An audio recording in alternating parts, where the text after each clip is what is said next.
What's your trial? How are you suffering? Being persecuted? Do you think you're all alone? Well, James wants you and me to understand that no, we're not alone. In chapter 5, verses 10 through 12, James says, consider those who went before us. Have you? Have I? Have you looked at others, and specifically the prophets and Job?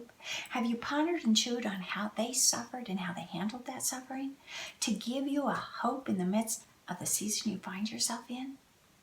Take, for instance, Joseph. He was betrayed by his brothers. Then he was sold into slavery, and then he spent years in an Egyptian prison. But we know on this side of Joseph's life story, God was right there. God was at work preparing this man to use him to save a nation from starvation. What about Moses? Moses was adopted into Pharaoh's house, and yet we know he fled into the wilderness. He spent 40 years on the backside of the desert shepherding sheep. But on this side of his story, we know God was right there. God was at work preparing to use Moses to deliver his people from slavery.